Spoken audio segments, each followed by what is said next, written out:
नमस्कार, स्वागत है आपका हमारे इस YouTube चैनल पर। मैं मुनमुन श्रीवास्तव आपका हार्दिक अभिनंदन करता हूं।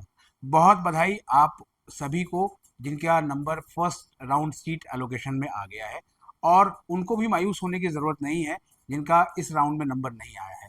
लेकिन बहुत सारे आपके प्रश्न हैं इस राउंड को लेकर, और उन्हीं पर हम बात करने के लिए पहुंचे हैं आज ड्यू के दौलत राम कॉलेज में। और आज संडे के दिन भी दौलत राम कॉलेज में काफ़ी स्टाफ आया हुआ है, टीचिंग फैकल्टी से लेकर नॉन टीचिंग तक, ताकि आपके जो डॉक्यूमेंट्स हैं वो वेरीफाई हों और जल्द से जल्द आपको फी लिंक मिले।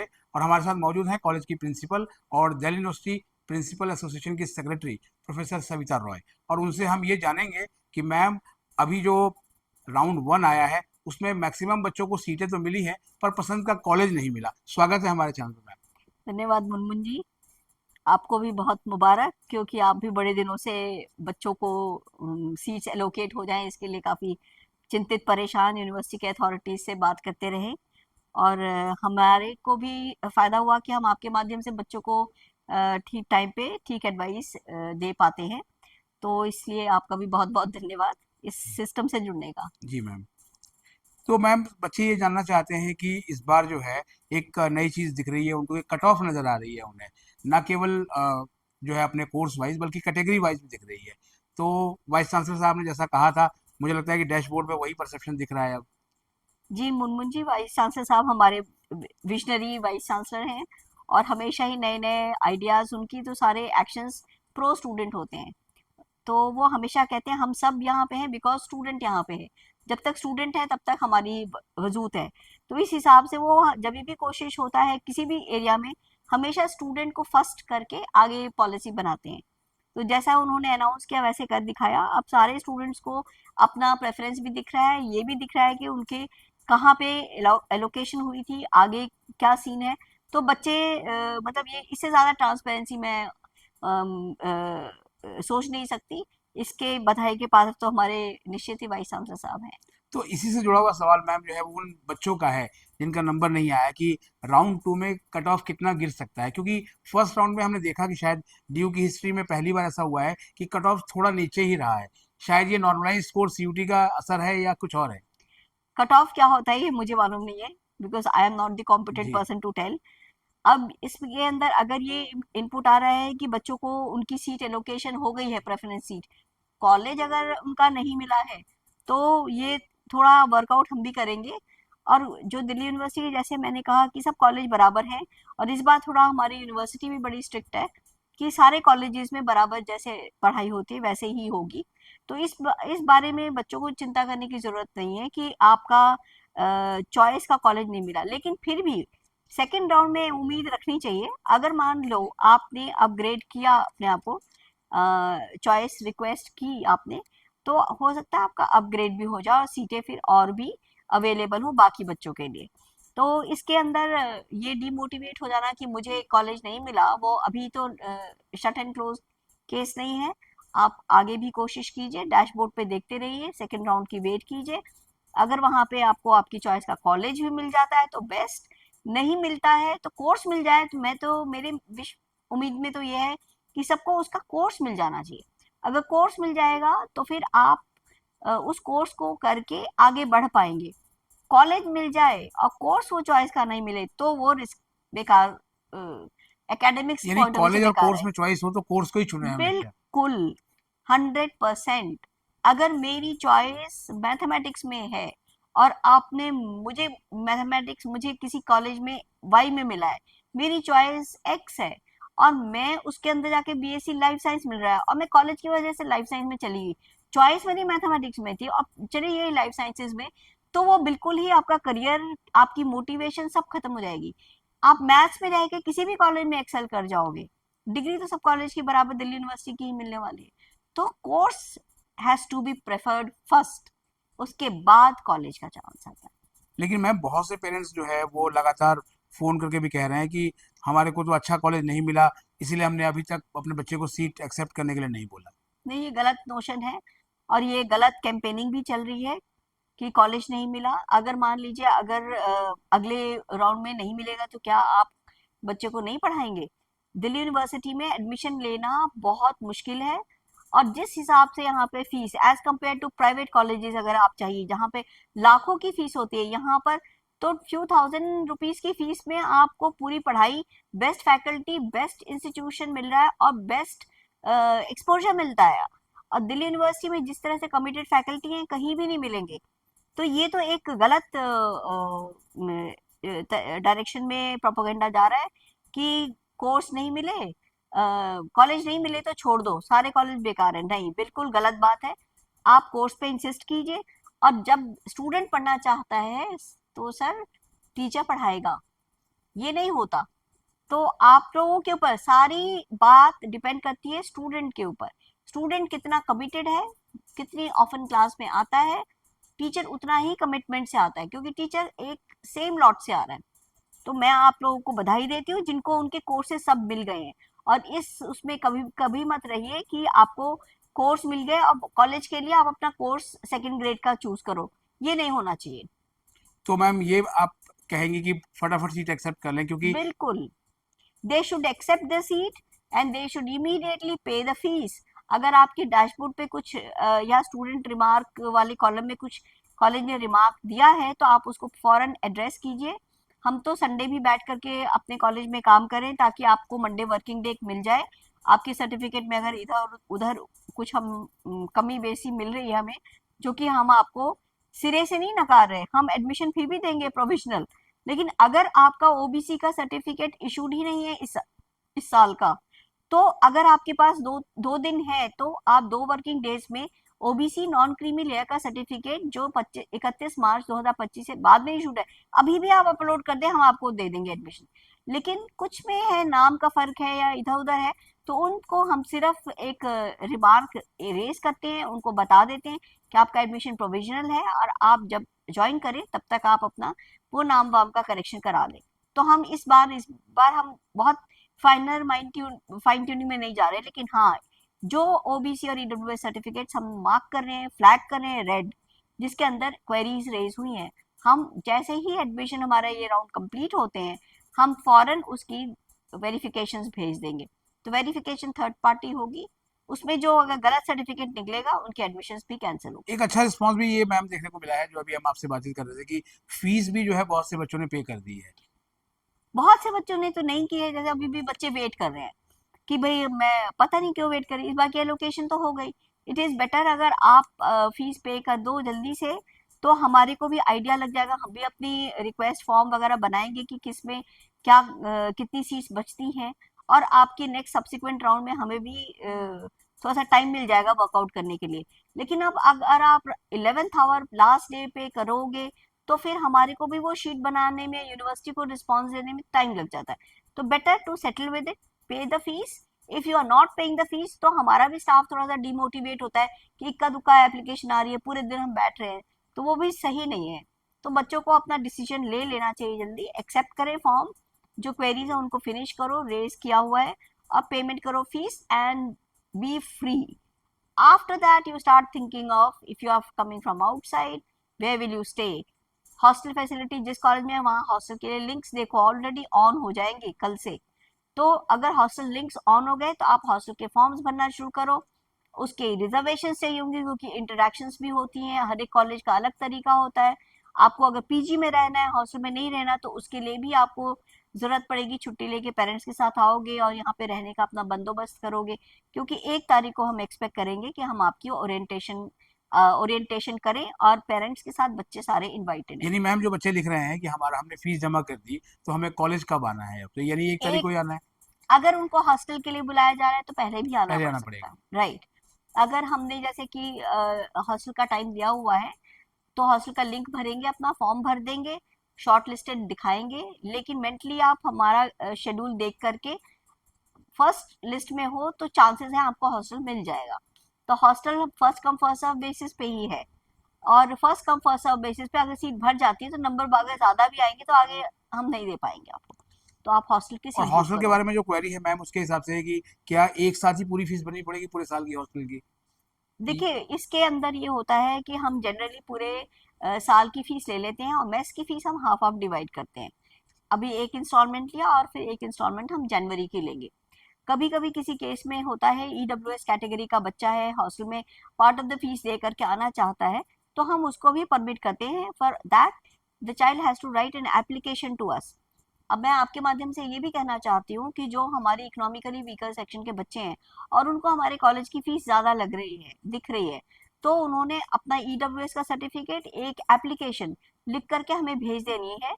अगर वो फर्स्ट ईयर का स्टूडेंट भी है और आप जैसे ही एक्सेप्ट करते हो एलोकेशन वैसे ही हमें मेल डाल देते हो, तो हम कोशिश करेंगे उस बच्चे को भी हेल्प करने की। तो हमारी यूनिवर्सिटी में बहुत सारे प्रोविजंस हैं। इंडिविजुअल कॉलेजेस भी अच्छे बच्चे को ट्रैप करना चाहता है। Money should not be A consideration कि आप नहीं भर पा रहे। तो इसमें रिक्वेस्ट ये होगी, जब बच्चे का रिक्वेस्ट आता है तो हम केस बेसिस पे डिसाइड करते हैं कि हम इसका हाफ ले या क्वार्टर ले फीस इस वक्त। लेकिन प्रिलिमिनरी फीस जमा करके वो अपना सीट तो रिजर्व करा ले। भीड़ बहुत होती है हॉस्टल में हमारे और सीट्स लिमिटेड है। और लगभग मैम जो है वो हॉस्टल का खर्च कितना बैठता है?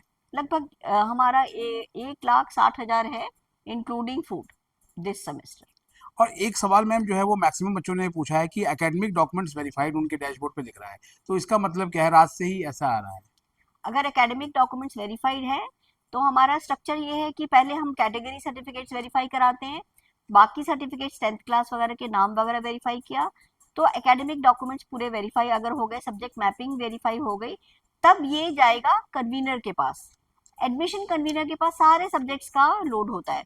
तो अगर एकेडमिक डॉक्यूमेंट वेरीफाई हो गए, कोई डॉक्यूमेंट पेंडिंग में नहीं डाला, इसका मतलब आपका केस नियरली क्लियर है और आप वेट कीजिए, आपके कन्वीनर और प्रिंसिपल पेमेंट का ऑप्शन देंगे। मैम एक सवाल जो है बहुत से पेरेंट्स जानना चाहते हैं, 93,166 सीट अलॉट हुई और मैक्सिमम बच्चे अगर एडमिशन ले लेते हैं तो सेकेंड राउंड के लिए तो शायद सीट ही नहीं बचेगी, ये भी उनके मन का एक डर है। इस पर आप क्या सोचते हैं? नहीं, ऐसा तो लगता नहीं है, ऐसी हिस्ट्री भी नहीं है हमारी कि फर्स्ट राउंड में सारे बच्चे अपनी अपनी जगह पे बैठ जाए। कई बच्चे ऑलरेडी शायद कहीं ले चुके हैं, कईयों ने नीट वगैरह का एग्जाम दिया होगा, शायद वो भी कुछ डायलेमा में होंगे तो एक्सेप्ट कर ली। तो थोड़े बहुत तो माइग्रेशंस होते हैं। और लेकिन ये वाला स्टेज जो है इस वक्त यूनिवर्सिटी में नीट का हो चुका, एंट्रेंस वगैरह मेडिकल के भी हो, इंजीनियरिंग के भी हो चुके, तो अगर बच्चे जो एक्सेप्ट करते हैं, सोची समझी पेमेंट कर रहे हैं फीस, तो वो जगह तो मेरे ख्याल शिफ्ट नहीं होगी। कम सीट्स आएंगी सेकंड कट ऑफ में, यही सोच सकते हैं। लेकिन प्रोवाइडेड ये जितने 90,000 स्टूडेंट्स हैं अपनी एलोकेटेड सीट एक्सेप्ट कर लें। जी, ये बात तो मैम रहा कि बिना एक्सेप्ट किए हुए वो अगले राउंड में जाएंगे नहीं, वो यहीं से बाहर हो जाएंगे, सिस्टम से ही बाहर हो जाएंगे। बिल्कुल बिल्कुल। और दूसरी चीज़ ये है मैम कि जैसे कोई बच्चा एक या दो नंबर से उस कट ऑफ में आने से वंचित रह गया है, फर्स्ट सिलेक्शन में देखा बच्चे ने उसके हायर प्रेफरेंस में, तो क्या संभावना बनेगी कि सेकंड में उसको मिल सकता है? उम्मीद पे दुनिया कायम है, जी, मैं तो ये कहूंगी।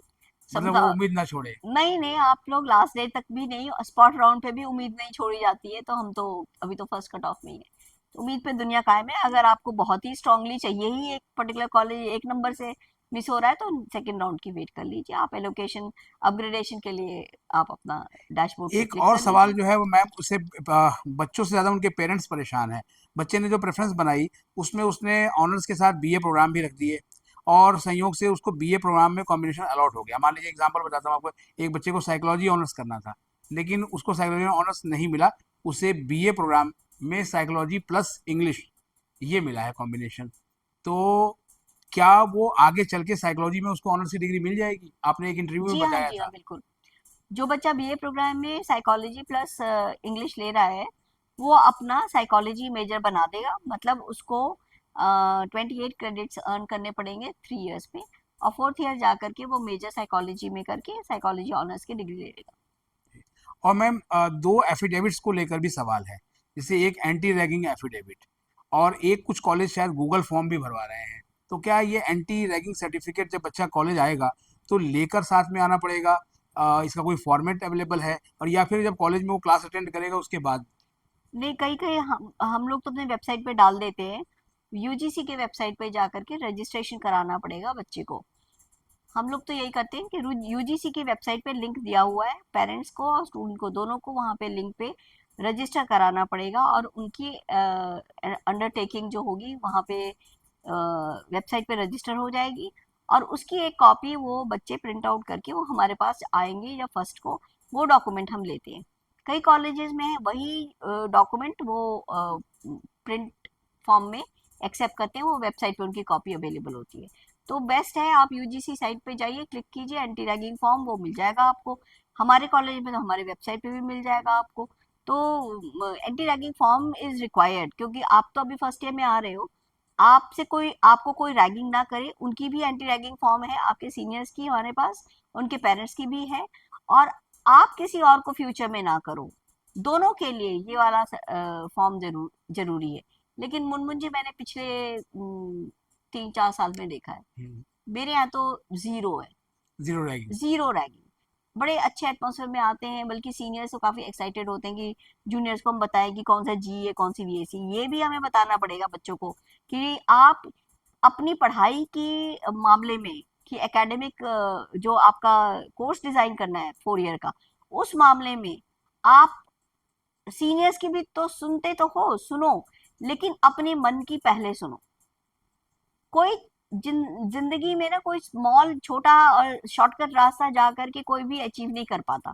हमेशा कोर्स ऐसे डिजाइन करो जिसमें शायद अगर पढ़ना पड़े 3 साल, तो मेहनत इसी 3 साल के लिए है। आप फॉर लाइफ उसकी वजह से ब्रेड एंड बटर लोगे, तो शॉर्टकट्स अचीवमेंट के लिए कहीं भी नहीं है। सक्सेसफुल पर्सन के लिए हमेशा स्ट्रॉन्ग एंड डिफिकल्ट पाथ होता है। तो आपका ये एडवाइस है कि आप अपने सीनियर से एडवाइस जरूर लेना, लेकिन अपनी कैपेसिटी भी देख लेना। अगर आप कर सकते हो अच्छे higher niche courses, do not settle for simple courses.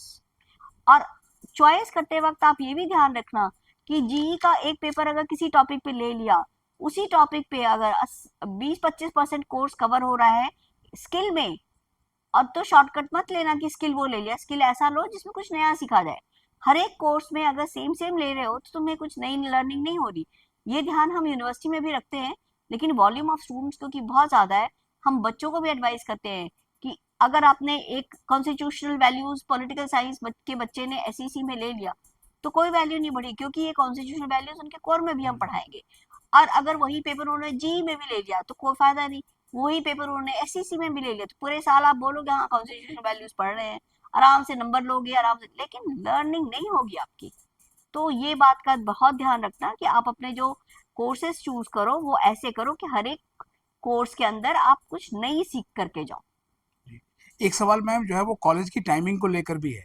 ये भी बहुत से पेरेंट्स ने पूछा है कि जनरली कॉलेज में टाइमिंग्स क्या होती हैं क्लासेस की? 8:30 बजे हमारे कॉलेज में शुरू होते हैं। मेरे कैंपस कॉलेज में तो ये हम देखा है 8:30 से 8:45 सारे कॉलेज शुरू हो जाते हैं। मैं तो लास्ट ईयर 8 बजे तक करती थी, 8 से शुरू होती थी और शाम के 6 बजे तक होती थी। इस बार 8:30 से मेरे पास रूम्स एक्स्ट्रा हो गए, तो 5:30 बजे तक का पूरा टाइम टेबल है। मतलब ये है कि 5:30 बजे तक लास्ट कॉलेज जो है वो हाँ, फिनिश होगा। उसके बाद हमारे जैसे हमारे एड ऑन कोर्सेज हैं लैंग्वेज वगैरह के, वो 6 सवा 6 बजे तक जाते हैं। और हम सर्दियों में थोड़ा सा टाइम टेबल ऐसे रखते हैं कि अंधेरे से पहले लड़कियां फ्री हो जाए, तो वो हम थोड़ा जल्दी करा देते हैं और जहाँ तक सर्दियों में। बात मैम एड ऑन कोर्सेज की है, तो ये भी सवाल कुछ लोगों ने पूछा था कि जैसे कॉलेज की पढ़ाई के साथ अगर हम एड ऑन कोर्स के ज्वाइन कर लें तो उससे कुछ फ़ायदा होगा हमें? देखो पहले तो एड ऑन कोर्स हम पुराने कोर्सेज में कराते थे क्योंकि और कोई ऑप्शन नहीं होता था। अब हमारे पास इतने सारे स्किल कोर्सेज हैं, वैल्यू कोर्सेज हैं, इतने सारे कोर्सेज स्वयं पे भी मुफ्त से मिल रहे हैं कि बहुत सारे और भी ऑप्शन है। लेकिन फिर भी कुछ कोर्सेज हैं अगर कॉलेज में चल रहे हैं और आपको बहुत भाग दौड़ नहीं करनी है, तो आप ज्वाइन कर सकते हो, which is going to help and aid your core paper. तो हम तो हमारे कॉलेज में हम लैंग्वेज कोर्सेज कराते हैं, एक लीगल लिटरेसी कराते हैं, क्योंकि थाने पुलिस और सिपाही से सबको डर लगता है। और मेरा वुमेन कॉलेज है, तो लड़कियां जो हैं वो बहुत कोई भी इस तरह का सिचुएशन आ जाए जब मारपीट हो जाए या उनको किसी ने टच कर दिया या छेड़ भी दिया, तो वो चुप रहती हैं। तो हम उनको एम्पावर करने के लिए हमारे पास लीगल लिटरेसी का कोर्स है जो कि हम फर्स्ट ईयर में बच्चों को देते हैं, ताकि बच्चों को अपनी बेसिक राइट पता चले, कहाँ पे लाइन क्रॉस होती है। जरूरी नहीं है कोई टच ही कर दे तभी प्रॉब्लम हुआ, लाइन होती है, एक वर्बल अब्यूज भी होता है। एक आप रास्ते में जा रहे हो, आपका मोबाइल स्नैच हो गया, घबरा गए आप, हेल्पलाइन कैसे लेनी है, पुलिस को कैसे अप्रोच करना है, एफआईआर कैसे लिखनी है, इस कॉन्फिडेंस को लाने के लिए हमने legal literacy awareness and aid का प्रोग्राम हमारे कॉलेज में चल रहा है। और हम फर्स्ट ईयर के सब बच्चों से चाहेंगे कि वो जरूर ज्वाइन कर ले। इस साल नहीं करे, टाइम नहीं मिले तो अगले साल कर ले। तो ये एक सर्टिफिकेट डिप्लोमा कोर्स है, उसके अंदर आपको नॉट ओनली दिस, आपको जैसे आपने कोई आर्टिकल लिखा, आप रिसर्च पेपर लिखने जा रहे हो, तो कॉपीराइट्स क्या होती हैं, एथिक्स क्या होते हैं, इन सब चीज़ों पे भी मिलती है। आपकी डिफरेंट क्रिमिनल प्रोसीजर जब भारतीय न्याय संहिता पे भी अच्छे अच्छे लेक्चर्स हैं, और ये जज लोग आकर के हमारे कॉलेज में लेते हैं। हमारे डालसा के रिप्यूटेड जज हैं, वो खुद आके क्लासेस लेते हैं और बच्चों को समझाते हैं। उनके कुछ क्वेश्चंस अगर है family questions, not only related to Delhi, if it is related to some other state also, one advocate sits in the college on Wednesday, और वो सुबह से लेके शाम को 2 घंटे देते हैं अभी, depending upon the number of problems the students are facing, their families can also come. और वो फ्री लीगल एडवाइस दी जाती है कि अगर आप उलझे पड़े हो, कहीं लाइफ में सोल्यूशन नहीं दिख रहा, वकील की फीस ज़्यादा है, आपको समझना है, तो आप कॉलेज में वेडनेसडे को 3 बजे से 5 बजे तक वो बैठते हैं, और आपकी सुविधा के अनुसार हम टाइमिंग्स भी चेंज कर सकते हैं। आकर के आप एडवाइस लीजिए और उसके अकॉर्डिंग काम कीजिए। जी मुफ्त मैम, जहाँ एडवाइस। से हमने आज शुरुआत की थी कि जिनको सीट मिल गई उनके लिए क्या एडवाइस है और जिनको अभी नहीं मिली उनके लिए क्या है, चलते चलते इसके बारे में जो है पेरेंट्स और कैंडिडेट्स को समझा दीजिए। जिनको सीट मिल गई उनको हार्दिक मुबारक, और दिल्ली विश्वविद्यालय में आपका हार्दिक स्वागत।